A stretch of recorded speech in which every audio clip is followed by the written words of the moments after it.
जय श्री कृष्णा। राधे राधे। आज के वीडियो में सुनेंगे माघ मास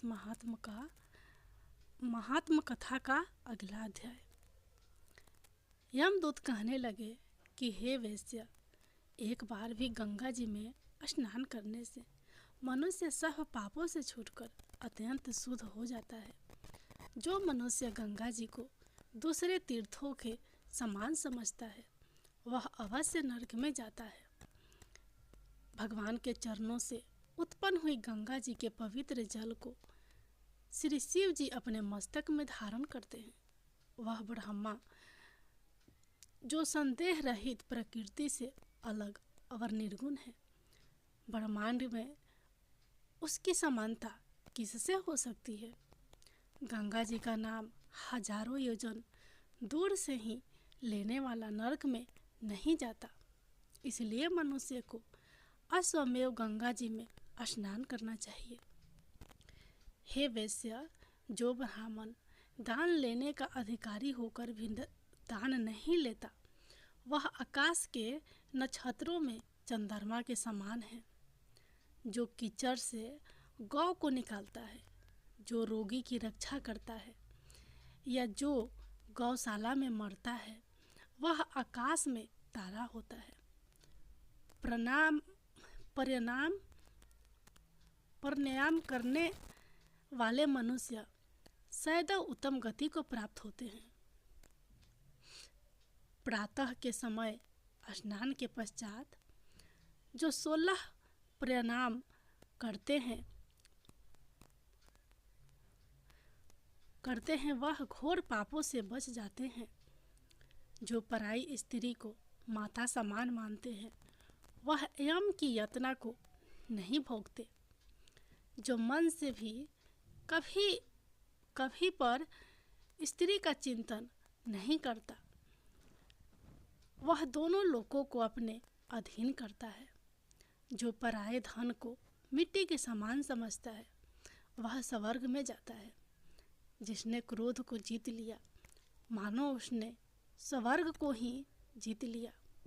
जो माता पिता की सेवा देवता तुल्य करता है वह यम द्वार नहीं देखता, और जो गुरु की सेवा करते हैं वह ब्रह्म लोक को प्राप्त होते हैं। शील की रक्षा करने वाली स्त्री धन्य है। शील भंग करने वाली स्त्री यमलोक जाती है। जो वेदों और शास्त्रों को पढ़ते हैं या पुराण और संहिता पढ़ते और सुनते हैं तथा जो स्मृति का व्याख्यान और धर्म शास्त्र समझते हैं या जो वेदांत में लीन रहते हैं वह पापरहित होकर ब्रह्म लोक को प्राप्त होते हैं। जो अज्ञानियों को वेद शास्त्र का ज्ञान देते हैं वे देवताओं से भी पूजित होते हैं। यमदूत ने कहा कि वैश्य, श्रेष्ठ यमराज ने हमको वही आज्ञा दे रखी है कि तुम किसी वैष्णव को मेरे पास मत लाओ। हे वैश्य, पापी लोगों को इस संसार रूपी नरक को पार करने के लिए भगवान की भक्ति के सिवाय दूसरा और कोई उपाय नहीं है। भगवान की भक्ति ना करने वाले मनुष्य को चंडाल के समान समझना चाहिए। भगवान के भक्त अपने माता पिता दोनों के कुलों को तार देते हैं और उनको नरक में नहीं रहने देते, और जो मनुष्य वैष्णव का भोजन करते हैं वे भी भगवान की कृपा से श्रेष्ठ गति को प्राप्त होते हैं। बुद्धिमान को सदैव वैष्णव का अन्न खाना चाहिए। इससे बुद्धि पवित्र होकर मनुष्य पाप नहीं करता। यमदूत कहने लगा कि हे वैश्य, मनुष्य को सदैव शालिग्राम की शिला में तथा वर्ज या कीट गोमवती चक्र में भगवान वासुदेव का पूजन करना चाहिए, क्योंकि सब पापों का नाश करने वाले, सब पुण्यों को देने वाले तथा मुक्ति प्रदान करने वाले भगवान विष्णु का इसमें निवास होता है। जो मनुष्य शालिग्राम की शिला या हरि चक्र में पूजन करता है वह अनेक मंत्रों का फल प्राप्त कर लेता है। जो फल देवताओं को निर्गुण ब्रह्मा की उपासना में मिलता है, वही फल मनुष्य को भगवान शालिग्राम का पूजन करने से यमलोक को नहीं देखने देता। भगवान को लक्ष्मी जी के पास अथवा वैकुंठ में इतना आनंद नहीं आता जितना शालिग्राम की शिला या चक्र में निवास करने में आता है। स्वर्ण कमल युक्त करोड़ों शिवलिंग के पूजन में इतना फल नहीं मिलता जितना एक दिन शालिग्राम के पूजन से मिलता है। भक्ति पूर्वक शालिग्राम का पूजन करने से विष्णु लोक में वास करके मनुष्य चक्रवर्ती होता है। काम, क्रोध, लोभ, मोह, अहंकार से युक्त होकर भी मनुष्य शालिग्राम का पूजन करने से वैकुंठ में प्रवेश करता है। जो सदैव शालिग्राम का पूजन करते हैं वह प्रलय काल तक स्वर्ग में वास करते हैं। जो दीक्षा नियम और मंत्रों से चक्र में बलि देता है वह निश्चय करके विष्णु लोक को प्राप्त होता है।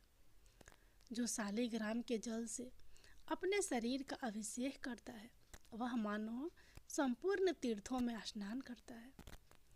गंगा, रेवा, गोदावरी सबका जल शालिग्राम में वास करता है। जो मनुष्य शालिग्राम की शिला के सन्मुख अपने पिता का श्राद्ध करता है उसके पितर कई कल्प तक स्वर्ग में वास करते हैं। जो लोग नित्य शालिग्राम की शिला का जल पीते हैं उनके हजारों बार पंचगव्य पीने से क्या प्रयोजन। यदि शालिग्राम की शिला का जल पिया जाए तो सहस्त्रों तीर्थ करने से क्या लाभ। जहाँ पर शालिग्राम है वह स्थान तीर्थ स्थान के समान ही है। वहाँ पर किए गए संपूर्ण दान, होम करोड़ों गुना फल को प्राप्त होता है। जो एक बूंद भी शालिग्राम का जल पीता है वह माता के स्तनों का दुग्ध पान नहीं करता अर्थात गर्भाशय में नहीं आता। शालिग्राम शिला में जो कीड़े मकोड़े एक कोस के अंतर पर मरते हैं वह भी वैकुंठ को प्राप्त होते हैं। जो फल वन में तप करने से प्राप्त होता है वही फल भगवान को सदैव स्मरण करने से प्राप्त होता है। मोहवश अनेक प्रकार के घोर पाप करने वाला मनुष्य भी भगवान को प्रणाम करने से नरक में नहीं जाता। संसार में जितने तीर्थ और पुण्य स्थान हैं भगवान के केवल नाम मात्र के कारण से प्राप्त हो जाते हैं। अगली कहानी अगले वीडियो में। तब तक के लिए जय श्री कृष्णा, राधे राधे।